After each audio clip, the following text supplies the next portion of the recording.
Alright, welcome back to our channel Princess Seat. Today remains the 8th of July 2025. It's a wonderful Tuesday morning, and I greet everyone on this platform and everyone within the Grand ecosystem. The submission I want to make this morning is that which borders on the claim and some of the statements that came in through Ambassador Newman, the spokesperson for Theobald Global Foundation. Now, this morning, there was statements that emanated from the representative of Theobald Global Foundation, which also stirred the community with bold declarations that only Theobald is truly ready to disburse, and that the timetable circulating is fake. Well, I don't have too much to say about the timetable. Actually, I have said it before that the timetable is not official, but digging deep into in terms of the hierarchy that was slated there, that has to do with UAAG first, Theobald second, and all that, which Theobald actually spoke intensively against this morning. I'm going to talk about that, and also that he also mentioned that there was no foreign travel that took place, among other contentious remarks that he made in that submission. All right, this is Princess Seed, and in case you're new, do kindly subscribe and hit the bell so you don't miss out on vital updates. I want to take it gently and in a way that everyone can get this narrative very clear, so that I don't miss out anything, and I want us to really be attentive to this. I want to constructively map out some of the things that he mentioned right there. Now, as expectations grows among subscribers for this long-awaited alert, it only becomes crucial to examine such statements with maturity, with fact and fairness also, because I'm going to unpack the implications and also try as much as possible to evaluate his claims. Then thereafter I will offer some pathway towards the credibility and order within the grand space. Now, on the rejection of the timetable, Theobald or Ambassador Newman emphatically claimed that any circulating timetable is false, and he insisted that alerts would arrive without prior announcement to the people's account. Now, while that is fair, actually, to caution against premature or unofficial timelines, outrightly trying to discredit every form of schedule also could raise concerns. Because in any organized disbursement that is involving thousands or even millions of awaiting subscribers, I believe that some structure is very much essential. So a broad schedule will definitely give hope and clarity. So saying alerts would only come without warning might also reduce anxiety for some people, but it also feeds some level of chaos and breeds further speculations. Now, timetable, there is a way that timetable help stakeholders to plan. A lot of beneficiaries are unemployed, or some of them are in deep economic pain. Some of them are in deep economic pain as at a time like this. So giving them no foresight would definitely strip them of the dignity of planning.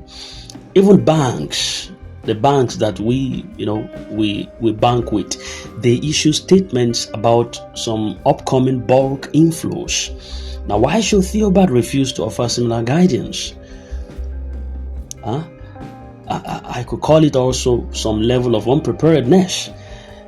The rejection of timetables could signal some internal delays within that organ, some financial uncertainty at a time like this, or we could say that the body might have lacked some proper alignment with structural or partners that are involved in this scheme. If so, honesty would serve the foundation, and the people definitely better than feigned are just vain words.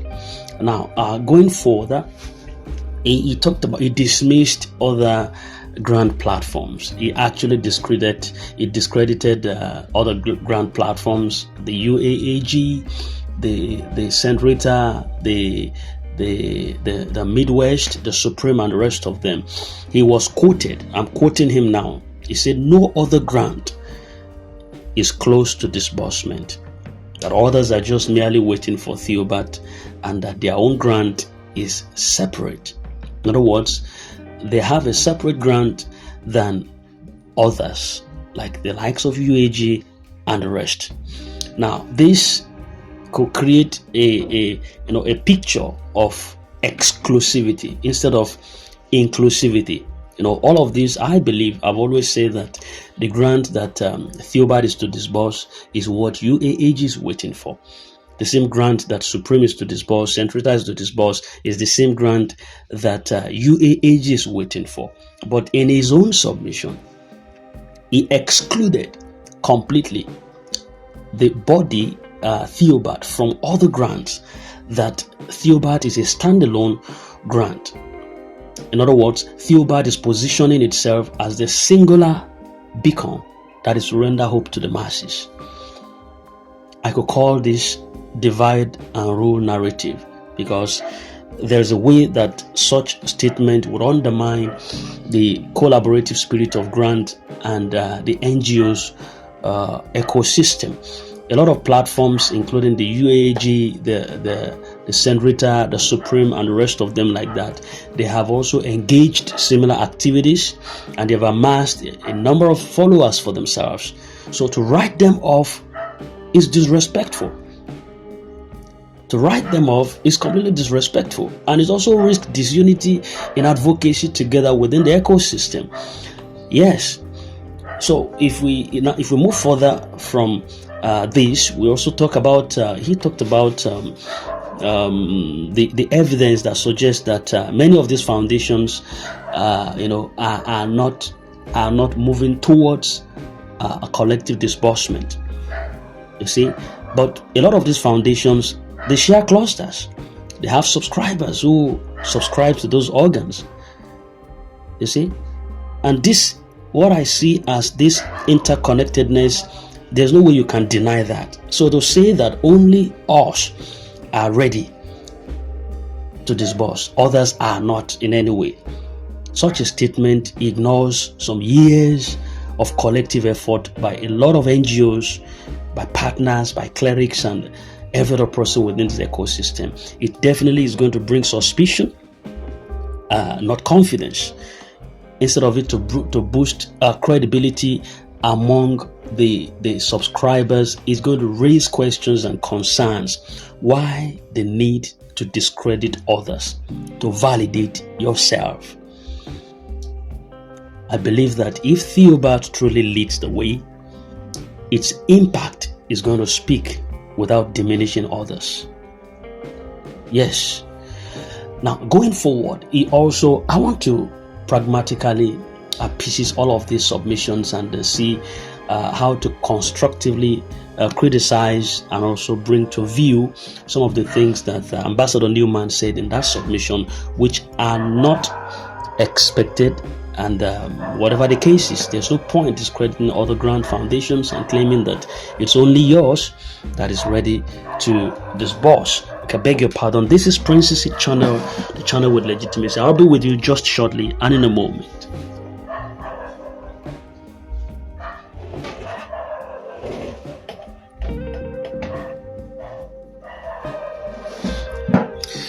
All right, welcome back once again to our channel. And going forward, one of the things he also mentioned and what he said was him disputing the Switzerland journey. And I think that is one of the most shocking parts of the message. That's the outright denial that anyone traveled abroad. Well, he claimed that Dr. Theophilus himself did not travel anywhere. Well, nobody said that Theophilus traveled in the first place. Now, he countered the widespread reports that a delegation visited Switzerland for meetings and with financial institutions and grant issuers, and he claimed that none of such thing actually happened.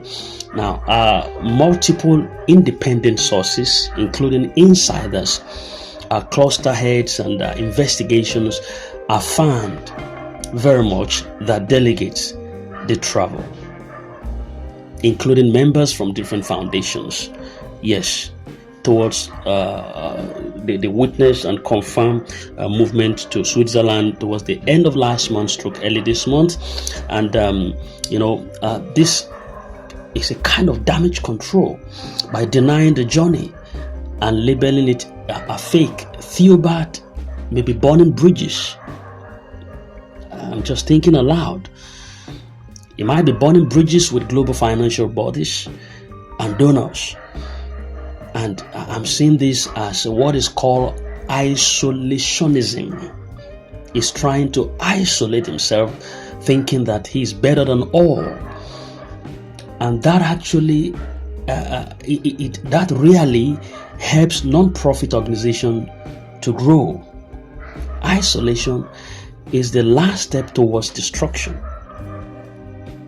So for beneficiaries who are following every update with so much hopeful hearts, the dismissal of such a high-profile trip is going to introduce more mental exhaustion or distrust, and also some level of emotional fatigue to them. Wasn't it just days ago that people celebrated the return of the 5-man delegates?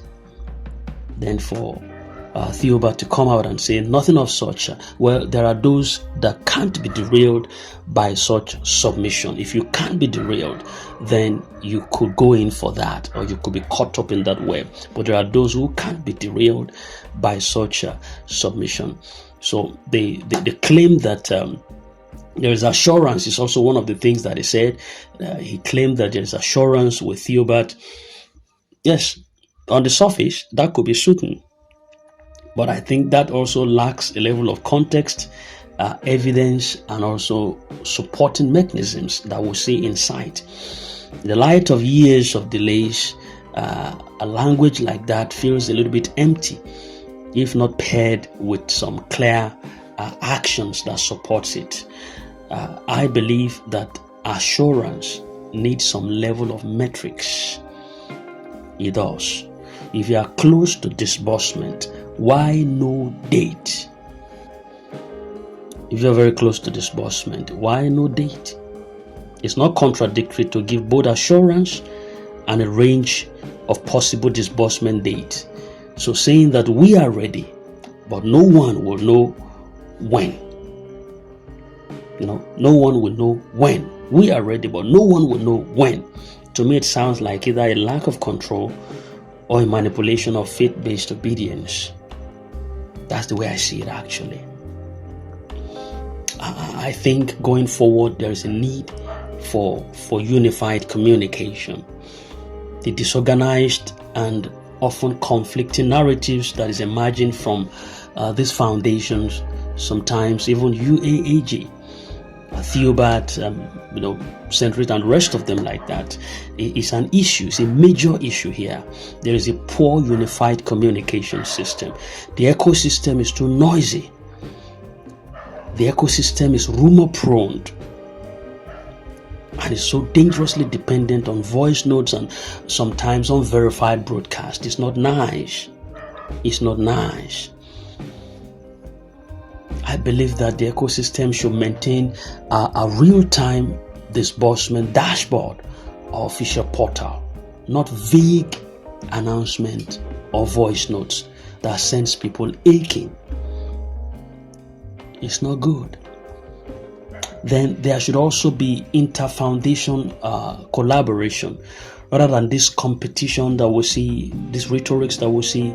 Imagine a coalition of foundations that updates the ecosystem jointly, and they are standing for transparency, standing for unity, and standing for integrity all together in the same vein. How wonderfully polished this ecosystem is going to be.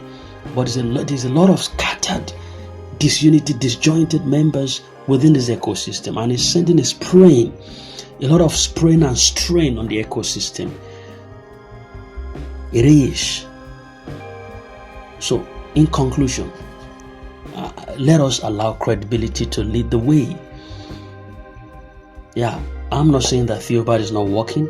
In their organ, they have how they work, but discrediting other organs that we know that fire is also in there, life is in there, faith is in there, success is in there, future is in there. To me, it's not technically wise, it's not technically professional. So we should work towards credibility. We should work towards collaboration. We should work towards a collective, endorsement, so that this grand ecosystem could be a place that is really centered on hope and life-giving stream. Thank you very much. I hope you understand everything concerning this submission. It's a constructive criticism concerning that submission coming from Theobald this morning. We are in here together and our expectations will not wane. So let's put ourselves together and hope for the best within the week and beyond us. Thank you very much. In case you are new here, do kindly subscribe and hit the bell so you don't miss out on vital updates. When we drop one, you definitely have one. This is Prince's Seat. Thank you and have a nice day.